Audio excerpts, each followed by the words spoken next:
We are here at the Patel residence. This is claim number 059015041, 5496 Scout Trace Lane in Hoover, Alabama. This is a very dangerous repair attempt, so bear with me as I try to do this as gently and carefully as possible to try to avoid further damage to the roof or to myself on this roof. We're going to be using industry standard tools and techniques for this repair attempt and replacing this damaged shingle from the last windstorm. So we'll be using a flat bar to unseal the shingle, and then we'll have to do the same for the shingles above it.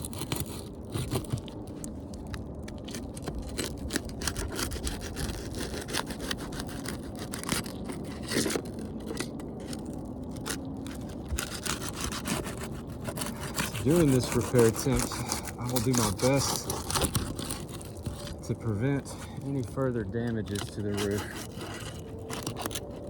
while giving it the best chance to succeed at a repair. The general repair will not be as careful to prevent damage than we will today. So we will be not bending these shingles more than 45 degrees or any more than necessary to get under the shingle and remove the nails.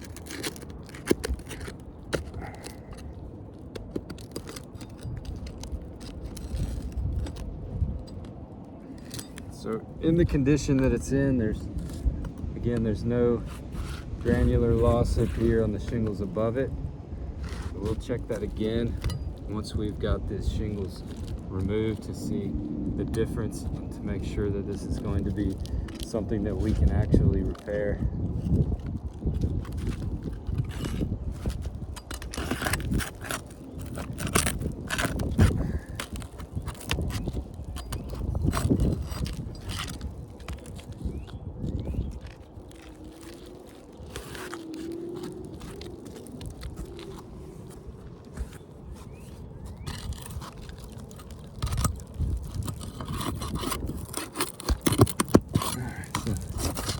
Like we're having some fastener failure here.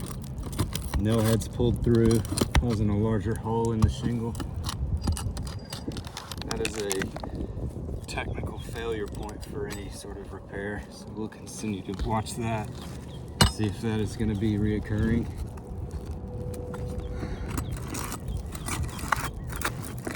Yeah, we have another nail head pull through, another fastener failure here. So this is going to be a common theme in this repair, I believe. Make sure we got all the nails of this layer.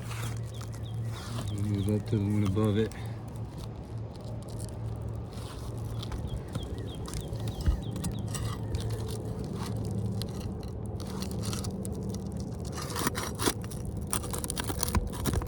So another nail head pulled through here. And when the shingle's out, I'll show what that looks like more closely and why it's a problem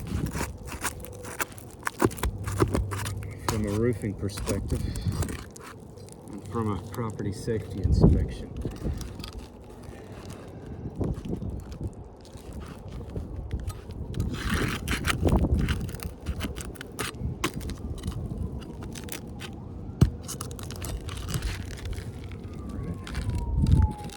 So, unless I missed one, this should be able to come right out. Let's see.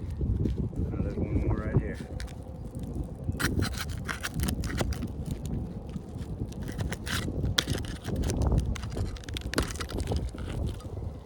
Let's take a look and see if it's going to come out.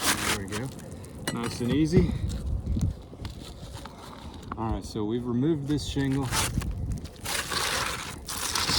you take a look at this shingle from right there, you'll be able to see that there are some large holes now in this shingle. Any shingle that we attempt to repair is going to have this fastener failure where these large holes are bored into the shingles above it. And there's going to be a failure point. So let's take a look. All right. Good riddance, old non-algae resistant shingle. We're gonna go ahead and replace this with a new algae resistant shingle here.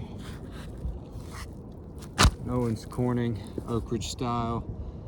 We're gonna go ahead and see if this fits in okay. It's more or less gonna be a band-aid, and the dimensions are gonna be off.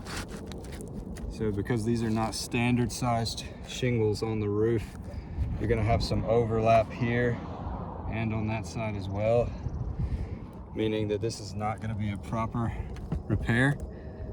However, it will keep the rain out until we can replace this roof completely. So let's go ahead and get this thing installed, and we'll do so in the most delicate manner.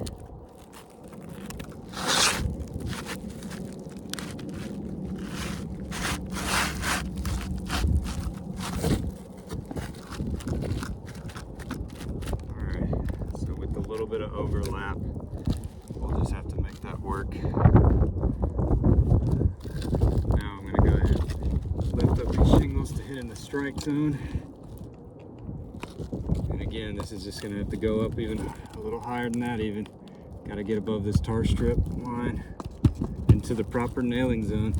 And I'm not bending these more than I need to. Just enough where I can get my hammer in there. There we go.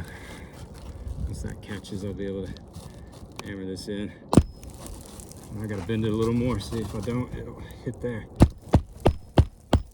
There we go.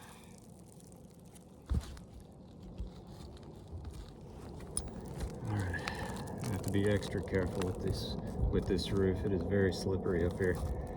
All right, same thing over here into the strike zone. I gotta bend it a little more than that, or I can't get my hammer in.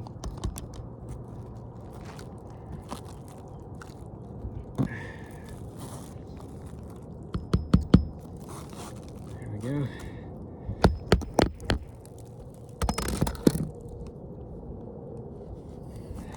right, there's one more in. And I'm being a little slower with this repair, not only to be extra careful, but because this is an extremely dangerous slope that I'm on.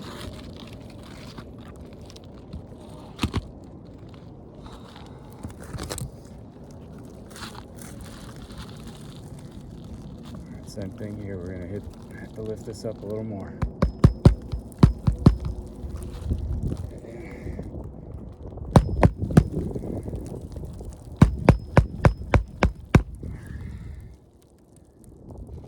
Last one over here. And we're gonna go to the next row, try to complete this repair.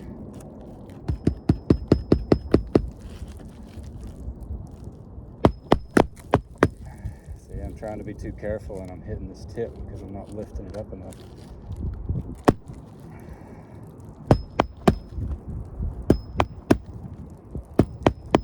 There we go. All right, now we're gonna move up to the next layer. Already, I'm not thinking it's a good idea to do repairs on this roof. There's too many failure points already. We haven't even got to the damage caused by the repairs yet.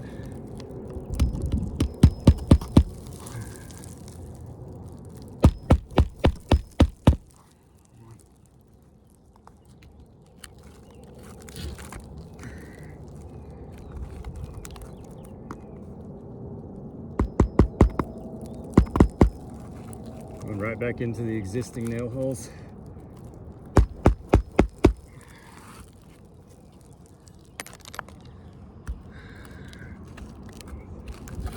And where are the existing nail holes? Are here and here. I'm gonna get a little bit higher.